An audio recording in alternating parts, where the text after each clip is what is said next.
ఎందుకు చెప్తానంటే ఈ రెండు పార్టీలు కూడా ఒకటే. రాహుల్ గాంధీకి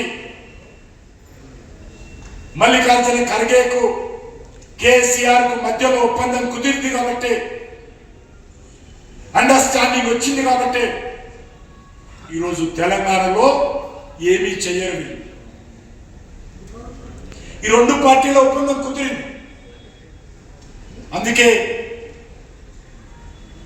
ఈరోజు దేని మీద ఏమీ జరగదు. ఇప్పటికే 26 నెలలు అయిపోయింది. కాబట్టి రెండు పార్టీలు ఒకటి, పార్టీ ఫిరాయింపుల్లో ఒకటి.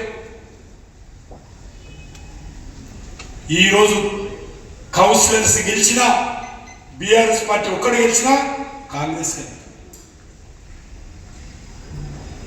వైస్ చైర్మన్ గెలిచినా కాంగ్రెస్ వెళ్తారు, మున్సిపల్ చైర్మన్ గెలిచినా బీఆర్ఎస్ వాళ్ళు కాంగ్రెస్ వెళ్తారు. మన హైదరాబాద్లో చూస్తున్నాం కదా, బీఆర్ఎస్ పార్టీ మేయర్ ఈ GHMC state capital mayor BRS తోటి గెలిచి కాంగ్రెస్ పార్టీలో చేరితే ఈరోజు బీఆర్ఎస్ పార్టీకి ఎందుకు ఓటేయాలి, కాంగ్రెస్ పార్టీకి ఎందుకు ఓటేయాలి ఈరోజు తెలంగాణ ప్రజలు ఆలోచించారు.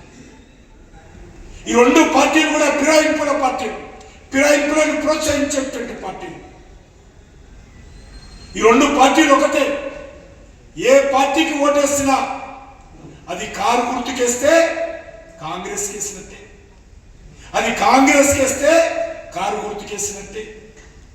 రేవంత్ రెడ్డి కేసినా, రాహుల్ గాంధీ కేసినా, కేసీఆర్ కేసినా ఒకటే అనే విషయాన్ని సందర్భంగా మునేస్తుంది. కాబట్టి కాంగ్రెస్ పార్టీ మార్పు అన్నది మున్సిపాలిటీలో మార్పు రాదు, పరిపాలనలో మార్పు రాదు. అందుకే ఈరోజు భారతీయ జనతా పార్టీ తరఫున తెలంగాణ ప్రజానీకాన్ని కోరుతా ఉన్నాం. Save Telangana, support BJP.